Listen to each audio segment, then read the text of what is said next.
Hello, everyone. We join you with heavy hearts today, as I know so many of you have.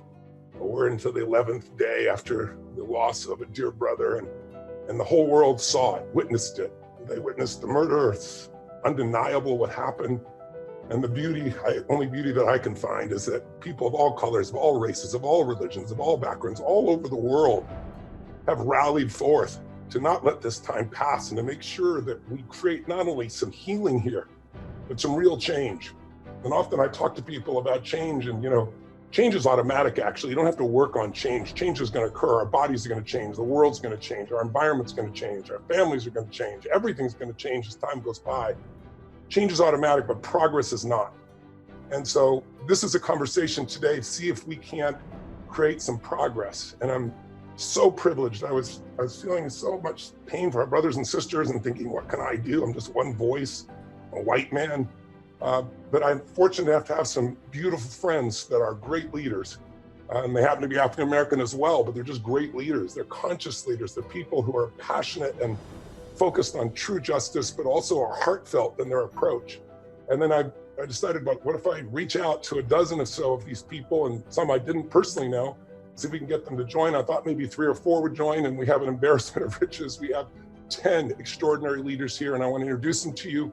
And then our format will be, after I've introduced briefly who they are, we're going to go one at a time for about 3, 4, 5 minutes and have them just share with us. And I don't want to just say, I've already said it off camera. I just want to thank all of you. I'm honored to be in presence and so grateful that you're willing to share your experience. But our hope is to have them share their experience of what this is all about, what they want all of us to know who maybe not have these experiences, to not only know, but to appreciate. And most importantly, call, what can we do to make real progress? What can we do to make lasting change that truly matters and change the quality of life and ends this nightmare that's been going on for more than decades, for centuries plus, for African Americans and for others of different races and different colors and different creeds and different backgrounds and different religions. It's really about not pointing fingers here. It's really about what can we do to bring back unity and love and compassion and connection to one another, and what can we do to move forward? So it's going to be a journey. We don't know where this is going to go. It's not a trip. A trip is predictable. But we've got some amazing souls, and I want to introduce them now so you know who will be joining us here. But our focus is going to be sharing their experience, understanding what maybe some of us intellectually understand, hopefully emotionally understand, because that's when we're changed, and then talk about some of the solutions that are there. So let me introduce the panel for starters. And again, thank you for joining us, that you're coming in here. The first panelist is Terrence Floyd, the brother of this experience. I mean, this is I don't even know how to describe what he's been through with his brother George.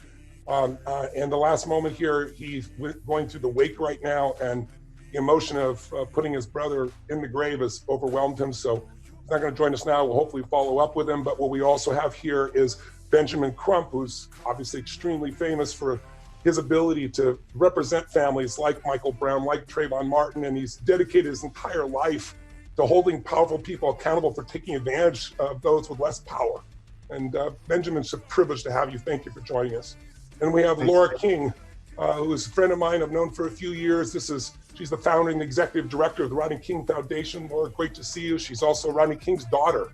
So again, you have people here that aren't talking intellectually about this experience. It's affected them at the deepest part of their core. But one of the things that I love most about you is the amount of time and energy and effort you put to make your life about positive race relations in spite of what you've been through, and achieving social justice. So thank you for joining us. Great to see you. Next, we have Martin Luther King III. Martin and I have been friends. I know Martin for about 10, 12 years. He came to Fiji for a date with Destiny one time. And I said, well, that's a very powerful name. And I realized he was the eldest son of Coretta Scott King and Martin Luther King Jr.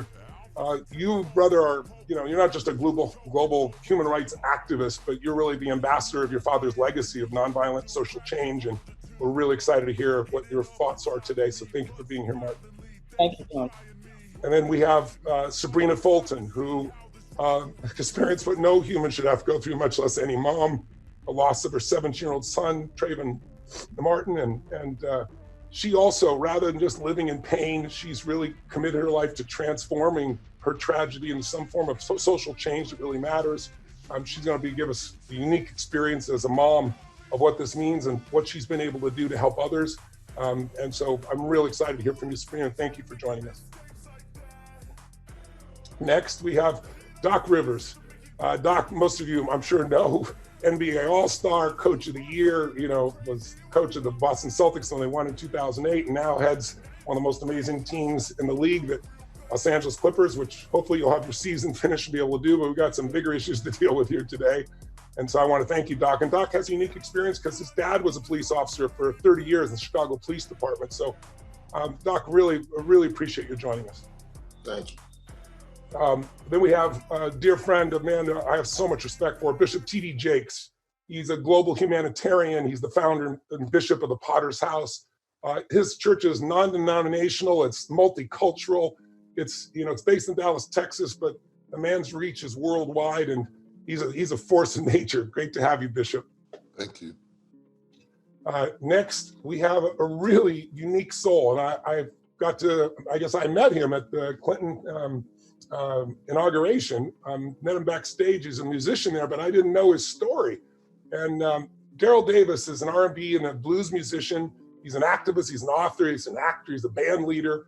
But his story is incredible, and to me, it's one of the most inspiring for all of us to see that change can happen, because we'll have him share the story, but he began with a chance encounter with a white man who probably would never have connected with him because of his music, and we'll have him share the story in a bit, but he eventually became friends with this man. He was a Klansman, and he, through his ability to get through human to human, soul to soul, spirit to spirit, got this man to give up being a Klansman and even give him his robes. And that started him on a 30-year journey where now he's helped over 200 Klansmen, a lot of leaders there, leave the Klan just by his ability to reach out and connect and use his heart and his soul and his intelligence. Daryl, we love and respect you. Thank you for joining us. Thank you. And then we have Scott Shepard. And Scott is a friend who, Daryl had the ability to get through to. He's a former Grand Dragon, national leader of the Ku Klux Klan.